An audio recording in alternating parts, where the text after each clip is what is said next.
சங்கீதம் எல்லாரும் மாறி மாறி வாசிப்போம். கர்த்தர் ராஜரீகம் பண்ணுகிறார், மகத்துவத்தை அணிந்து கொண்டிருக்கிறார். கர்த்தர் பராக்கிரமத்தை அணிந்து அவர் அதை கச்சையாக கட்டி கொண்டிருக்கிறார். ஆதலால் பூச்சக்கரம் அசையாதபடி நிலை பெற்றிருக்கிறது. சிங்காசனம் பூர்வம் முதல் உறுதியானது, நீர் அனாதையாய் இருக்கிறீர். கர்த்தாவே, நதிகள் எழும்பின, நதிகள் இறைச்சலிட்டு எழும்பின, நதிகள் அலைதிறந்து எழும்பின. திரளான தண்ணீர்களின் இறைச்சலை பார்க்கிலும் சமுத்திரத்தின் வலிமையான அலைகளை பார்க்கிலும் கர்த்தர் உன்னதத்திலே வல்லமை உள்ளவர். சேர்ந்து வாசிப்போம். உமது சாட்சிகள் மிகவும் உண்மையுள்ளவைகள். கர்த்தாவே, பரிசுத்தமானது நித்திய நாளாக உமது ஆலயத்தின் அலங்காரமாய் இருக்கிறது. ஆமென். கர்த்தர் கொடுத்த சங்கீதத்திற்காக ஸ்தோத்திரம் பண்ணுவோமா? ஸ்தோத்திரம் அப்பா, நன்றி நன்றி நன்றி அப்பா. அப்படி இருக்கிற இடங்கள் அமர்ந்து ஆண்டவருடைய தியானத்தை கவனிப்போமா? அல்லேலூயா. கடந்த நாட்கள் நம்ம கொடுத்ததெல்லாம் செய்யறேன்னு பாஸ்டர் சொல்லிட்டாரு, அதனால நான் தியானிக்க ஆரம்பிச்சிட்டேன். அல்லேலூயா. சங்கீதம் 93வது சங்கீதம் முதல் வசனத்துல இருந்து நம்ம தியானிக்க ஆரம்பிக்கலாம். ஃபர்ஸ்ட் வார்த்தை வாசிங்க பார்க்கலாம். கர்த்தர் கர்த்தர் கர்த்தர் ராஜரீகம் பண்ணுகிறார். அல்லேலூயா. நான் நினைச்சேன் இதுல என்னப்பா போய் தியானிக்கிறது எடுத்து, நான் எப்பவுமே என்ன பண்ணுவேன்னா இந்த சங்கீதம் வாசிக்கலாமா அந்த சங்கீதம் வாசிக்கலாமா யோசிக்க மாட்டேன். திடீர்னு என் இருதயத்திலே 93 எதுவா இருந்தாலும் பரவாயில்ல, என் இருதயத்துல 45 இருந்துச்சுன்னா ஓகே 45. அப்ப அந்த மாதிரி எடுத்து ஆண்டவரை நான் எதை வாசிக்கணுமோ இருதயத்தை நீங்க நினைப்பு விட்டுங்க அப்படின்னா ஒரு ஆண்டவர் அந்த சங்கீத பகுதியை சொல்லுவார். நான் அதே மாதிரிதான் எடுத்தேன். 93 எடுத்து பார்த்தோன்னா ஃபர்ஸ்ட் ஒண்ணுமே புரியல. என்னப்பா இதுல பேசுறது, ஆண்டவரை எப்படி தியானிக்கிறதுன்னு கொஞ்ச நேரம் ஆண்டவரோட சமூகத்துல ஆலயத்துல வந்து உட்காந்துட்டு ஃபர்ஸ்ட் டைம் படிக்கிற ஒன்றும் புரியல, ரெண்டாவது டைம் படிக்கிற ஒன்றும் புரியல. ஒரு 10-15 டைம் வாசிச்சதுக்கு அப்புறம் ஆவியானவர் அதுல இருந்து பேச ஆரம்பிச்சார். என்னன்னா, கர்த்தர் ராஜரீகம் பண்ணுகிறார். ராஜரீகம்னா என்ன அர்த்தம்? அரசாளுகிறது, ஆட்சி செய்கிறது. அப்போ இப்போ பரிசுத்தவான்கள், வேதத்துல நிறைய பரிசுத்தவான்கள் இருக்காங்க. ஒவ்வொரு பரிசுத்தவான்களும் ஆண்டவர் குறிச்சு அழகழகா எழுதியிருக்காங்க. ஒருத்தர் வந்துட்டு அவருடைய கிருபையை குறிச்சு, அவருடைய மேன்மையை குறிச்சு, அவருடைய மகத்துவத்தை குறிச்சு, அவருடைய பரிசுத்தத்தை குறிச்சு ஒவ்வொருத்தரும் ஒவ்வொரு விதமா எழுதியிருக்காங்க. அதே மாதிரி 93வது சங்கீதத்துல என்ன சொல்லியிருக்காங்கன்னா, கர்த்தர் ராஜரீகம் பண்ணுகிறார். எவ்வளவு பெரிய வார்த்தை இல்லையா? அவர் ராஜா என்று வேதம் 93வது சங்கீதம் சொல்லுகிறது. அவர் யாராமா? ராஜா. அல்லேலூயா. அவர் இப்ப மட்டும் ராஜா இல்ல, இந்த உலகம் உருவாவதற்கு முன்பாகவே அவர் அனாதியாய் வீற்றிருக்கும் போதே அவர் ராஜாவாய் இருக்கிறார். ரெண்டாவது எதுல அவர் ராஜாவா இருக்காருன்னா, நம்முடைய இருதயத்துல அவர் ராஜாவாய் இருக்கிறார். மூன்றாவது, இனி வரப்போகிற யுகமான காலங்களில அவர் ராஜாவாய் இருக்கிறார். அல்லேலூயா. அப்போ முதல் வார்த்தையை நான் வாசிக்கும் போது ஆவியானவர் பேசினாரு. அப்போ இன்னைக்கு முன்னாடி ராஜாவா இருக்கட்டும், இனி வரப்போகிற காலத்துல ஆண்டவர ராஜா. ஆனா நம்ம இந்த உலகத்துல வாழும்போது நம்ம இருதயத்தை யார் ஆளுகை செய்கிறா? நமக்குள்ள யாரு ராஜாவா இருக்கிறா? அல்லேலூயா. கண்ணை மூடி சிந்திச்சு பாருங்க, யார் நம்ம இருதயத்தை ஆளுகை செய்யறா? பொல்லாத சத்ருவானவனா, இல்ல நம்ம மாம்சமே நம்மளை ஆளுகை செய்யறா? இல்ல சுத்தி இருக்கிற ஜனங்கள் மாம்சமானவர்கள் நம்மளை ஆளுகை செய்யறாங்களா? நீங்க யோசிச்சு பார்க்க வேண்டியது அவசியமா இருக்கிறது. ஒண்ணு, இதுவரையும் ஆண்டவர் நம்மளை ஆளுகை செய்யாம இருந்தா இன்னைக்கு ஒப்பு கொடுங்க. யாரெல்லாம் அவரை நோக்கி ஆண்டவரே இருதயத்துக்குள்ள வாங்கப்பா, என் இருதயத்துல வாங்கப்பா, நீங்க ஆளுகை செய்யுங்கன்னு சொல்லி கூப்பிடும் போது அவர் வந்து தங்கி நம்மளோட இருதயத்துல ஆளுகை செய்ய வல்லமை உள்ள தெய்வமாய் இருக்கிறார். ரெண்டாவது, அவர் எப்படிப்பட்டவனா? மகத்துவத்தை அணிந்து கொண்டிருக்கிறாராமா. மகத்துவம்னா என்னது? மகத்துவம்னா அவர் தனித்தன்மை வாய்ந்தவர், ஸ்பெஷல். அவரை மாதிரி யாராலுமே செய்ய முடியாது. வேதத்துல போட்டிருக்கு அவர் எதுலாம் மகத்துவம் உள்ளவர் அப்படின்னா, கிருபையில மகத்துவம் உள்ளவராமா, தயவுல மகத்துவம் உள்ளவராமா, பரிசுத்தத்துல மகத்துவம் உள்ளவராமா, இரக்கத்துல மகத்துவம் உள்ளவராமா. ஒவ்வொன்றும் வாசிக்கும் போது பயங்கரமா இருந்தது. ஒவ்வொரு காரியத்திலையும் அவர் வல்லமை உள்ளவரா இருக்கிறார். அடுத்து, கர்த்தர் பராக்கிரமத்தை அணிந்து அவர் அதை கச்சையாக கட்டி கொண்டிருக்கிறார். ஆதலால் பூச்சக்கரம் அசையாதபடி நிலை பெற்றிருக்கிறது. அப்படின்னா பூச்சக்கரம்னா என்னது? பூமி. அப்ப எது பூமியை அசையாம இருக்கிறதுக்கு காரணம்னா அவருடைய பராக்கிரமம், அவருடைய பலன் வந்துட்டு அந்த பூச்சக்கரத்தையே அசையாதபடி காத்து கொண்டு இருக்கிறதாமா. லைட்டா பூமி அசைஞ்சதுன்னா என்ன ஆகும்? சின்னதா ஒரு ஓரத்துல நிலநடுக்க வந்தாலே எல்லாம் செத்து போயிடுறாங்க. லைட்டா அசைஞ்சதுன்னா நம்ம என்ன ஆகும்? அது கிரகிக்கவே முடியாது. ஆனா ஆண்டவர் அவருடைய பராக்கிரமத்தால அதை பாதுகாக்கிறார், பூமியை பாதுகாக்கிறார். அதுக்குள்ள வாசம் பண்ணுகிற நம்ம தேவன் பாதுகாக்கிறவராய் இருக்கிறார். அல்லேலூயா. அவர் என்ன பண்றாராமா? பாதுகாக்கிற தெய்வமா இருக்கிறார். அடுத்த, உமது சிங்காசனம் பூர்வ முதல் உறுதியானது, நீர் அனாதியா இருக்கிறீர். எனக்கு இந்த வார்த்தை வாசிக்கும் போது ரொம்ப பிடிச்சிருச்சு. என்னன்னா, அவருடைய சிங்காசனம் எப்படியாமா? பூர்வ முதல், நம்ம பிறக்கிறதுக்கு முன்னாடி, நம்மள தாய் தரவி முன்கரிக்கிறதுக்கு முன்னாடி அவர் அனாதியா இருக்கும் போதே அவரோட சிங்காசனம் இருந்திருக்கு வானத்துல. எப்பேற்பட்ட தெய்வம், யாருமே இல்லை, அவர் மட்டும்தான் இருந்திருப்பார்ல. அது நினைச்சு பார்க்க வச்சா எப்படி பார்த்து தனியா இருந்திருப்பீங்க நாங்களா இல்லாம. அப்ப நான் நினைச்சேன், நீங்களே இருக்கிறதான் எனக்கு ரோத இருக்கிற மாதிரி ஆயிடுச்சு. அப்ப ஒண்ணு அவர் அழகா சொன்னாரு, அவர் தனிமையா அனாதியாய் வீட்டு இருந்தாராமா. எத்தனையோ ராஜாக்கள், இஸ்ரவேல் ஜனங்களுக்கு ராஜாக்கள் என்ன பண்ணாங்கன்னா, இஸ்ரவேல் ஜனங்கள் புறஜாதி ஜனங்களுக்கு எல்லாம் ராஜாக்கள் இருக்குன்னு என்ன பண்றாங்க, எங்களுக்கும் ஒரு ராஜா வேணும்னு யார்கிட்ட போய் கேட்டாங்க? சாமுவேல் கிட்ட போய், ஞாபகம் இருக்கா? அல்லேலூயா.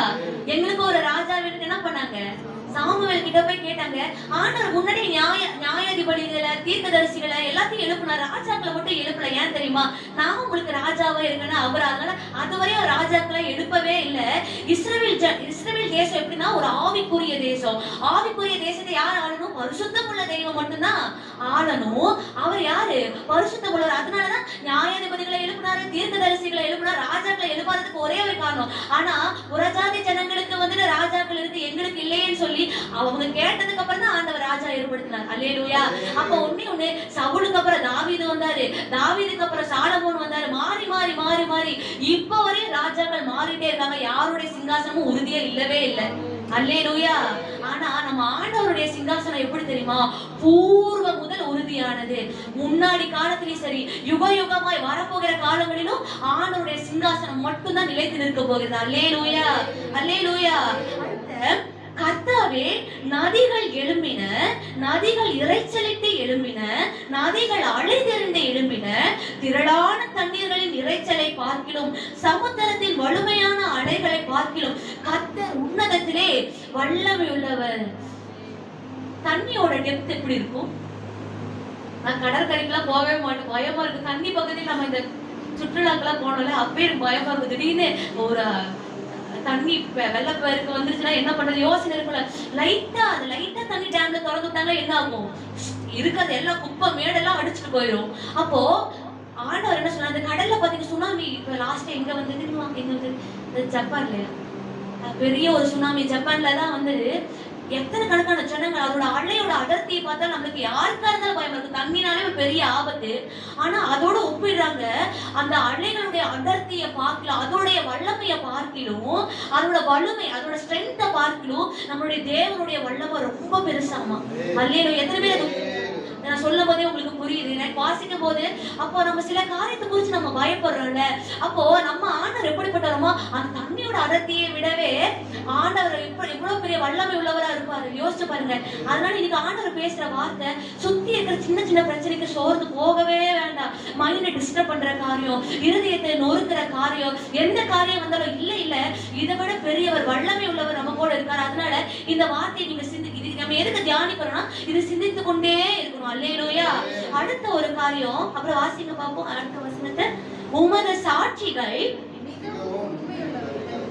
கர்த்தாவே பரிசுத்தமானது, நித்திய நாளாக உமது ஆலயத்தின் அலங்காரமா இருக்கிறது. இந்த கடைசி வசனம் எனக்கு ரொம்ப பிடிச்சது. என்னன்னா, கர்த்தாவே பரிசுத்தமானது, நித்திய நாள்ல என்ன அர்த்தம்?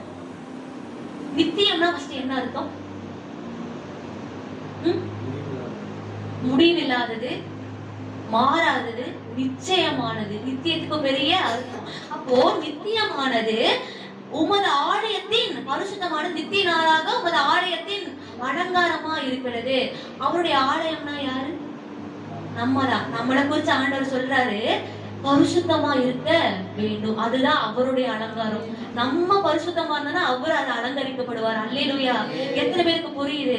ஒவ்வொரு விஷயத்துல ஒருவேளை இந்த மாதம் முதல் நாளே ஆண்டவர் இந்த பகுதியை நம்மளுக்கு காண்பிச்சிருக்கிறார். நம்மளுடைய அலங்காரம் அவரை அழகுபடுத்தணும். அல்லேலூயா. நம்ம தான் ஆலயமா இருக்கோம். அப்ப நம்மளுடைய ஆலயத்துல ஏதோ குறைவுகள் இருக்கா, குற்றங்கள் இருக்கா, உங்க சிந்தனையில ஏதாவது அந்த அலங்கரிக்க முடியாதபடி ஏதாவது அலங்கோலமான காரியம் உள்ள இருக்கா, இருதயத்துல அப்படி இருக்கா, பார்வையில் அப்படி இருக்கா, இன்னைக்கு அதை மாற்றிக்கொள்ள வேண்டியது அவசியமா இருக்கிறது. முதல்ல இருந்து வாசிச்ச முதல் வசனத்துல அவர் நம்மளை ஆளுகை செய்யணும். இரண்டாவது அவருடைய சிங்காசனம் பூர்வ முதல் உறுதியா இருக்கிறது போல நம்ம வந்துட்டு யாருடைய சாயல படைக்கப்பட்டிருக்கோம்? தேவனுடைய சாயல். தேவனுடைய சாயல்னா எப்படி? அவருக்குதான் ரூபமும் இல்ல, சொரூபமும் இல்ல. அப்புறம் எப்படி அவருடைய சாயல்? பதில் சொல்லுங்களேன். அவருக்கு ரூபமும் இல்ல, சொரூபமும் இல்லைன்னு போட்டிருக்கு. அப்ப எப்படி அவருடைய சாயல்? பரிசுத்தம். அல்லேலூயா. அவருடைய பரிசுத்தம் தான் நம்மளுடைய சாயல். அவர் எதுல எல்லாம் உண்மையா இருக்காரு, எதெல்லாம் அவர் பரிசுத்தமா இருக்கு, அதுதான் நம்மளுடைய சாயல். அல்லேலூயா. அப்போ அவர் எப்படி உறுதியா, அவருடைய சிங்காசனம் எப்படி உறுதியா இருக்கிறதோ நம்ம வாழ்க்கையில உறுதி உள்ள தன்மை வேணும். முதல்ல அவர் ஆளுகை செய்யணும். இரண்டாவது அவருடைய சிங்காசனம் எப்படி உறுதியா இருக்குதோ நம்ம வாழ்க்கையில அவருடைய சாயல் எப்படி கற்றுக்கணும், நம்மளும் உறுதி உள்ளவர்களா இருக்க வேண்டும். அடுத்த அலைகள் திரளான தண்ணீர்கள் இறைச்சலை பார்க்கிலும் சமுத்திரத்தின் வலிமையான அலைகளை பார்க்கிலும் அவர் வல்லமை உள்ளவர். அதே போல நம்மளும் எதை கண்டு சோர்ந்து போகாம வல்லமை உள்ளவர் நம்மளுடைய வாழ்க்கையில கிரியை செய்ய நம்ம அனுமதிக்க வேண்டும். நான்காவது காரியம், பரிசுத்தத்தின் அலங்காரம் நமக்குள்ள வேண்டும். நம்ம நினைக்கலாம், ஒருவேளை நான் கருப்பா இருக்கேன், நான் அழகா இல்லை, நான் குட்டையா இருக்கேன், நான் நினைச்சிருக்கேன் உண்மையா கல்யாணமாக நம்மளெல்லாம் யாரு கல்யாணம் பண்ணிக்குவார்? உண்மையா நான் யோசிச்சு பார்த்த வாலிப பிராயத்துல யார் கல்யாணம் பண்ணிக்குவோம்? சுருட்ட நீல முடி கூட இல்லை, சுருட்ட முடியா இருக்கு, கருப்பா இருக்கேன், நல்லாவே இல்லை. நான் உண்மையா நினைச்சேன், ஆனா பரவாயில்ல, நல்ல ஒரு மகராசனா ஆண்டவர் தந்திருக்காரு. உண்மையா நான் சொல்றேன். அப்போ நான் என்னன்னா, நான் யோசிச்சு பார்க்கும் போது எனக்கு எதுவுமே அலங்காரமா இல்ல. ஆனா இவங்க கிட்ட சொன்ன வார்த்தை, நீ நல்லா ஜெபிக்கிற, இவங்க சொல்லும் போது சாட்சி. அப்போ இதை விட என்ன நமக்கு அலங்காரம் வேணும்? அல்லேலூயா. அப்போ ஒன்னே நம்ம வெளி தோற்று நம்ம யார் பார்த்து சகிக்க கூடாம கூட இருக்கலாம். ஆனா ஆண்டவர் நம்ம அதை பார்க்கல, ஏன்னா உருவாக்குறதே அவருதான். அல்லேலூயா. அவரு நம்ம அம்மாவோட வயிற்றுல இருக்கும் போதே நம்ம கண்ணி இப்படிதான் இருக்கணும், உன் மூக்கு கொஞ்சம் நீட்டமா இருந்தாதான் நல்லா இருக்கும், இப்படியே இருக்கணும், வாய் கொஞ்சம் கோணிட்டு இருந்தாதான் நல்லா இருக்கணும், அப்படிதான் இருக்கும். அல்லேலூயா. அப்போ நம்மளுடைய ஆண்டவர் கொடுத்த அவருடைய படைச்ச காரியத்தை குறித்து நம்ம குறைவா நினைக்காம நமக்குள்ள வச்ச ஒரு படைப்பை வச்சிருக்காருல, நீ பரிசுத்தவான், நீ நீதிமான ஆண்டவர் வச்சிருக்காருல, அதை நம்ம பெருசா எடுத்துட்டு என்ன பண்ணணும்னா அந்த அலங்காரத்தை நம்ம வர்த்திக்க பண்ண வேண்டும். அல்லேலூயா. அல்லேலூயா. அப்படியே எழும்பி நின்று கண்களை மூடி, ஆவியானவரே, இன்னைக்கு நாங்க தியானிச்சது போல உங்க ராஜ்யம், உங்க ஆளுகை எங்க வாழ்க்கையில கிரியை செய்யட்டும் அப்பா. ரீதா லாரா தாலா ராவா ஷாதூரி அந்த ரேக்கே தூராவா ரீகா தூரி அந்த ராவா லாரா தாலா ராவா ரீவா ஷா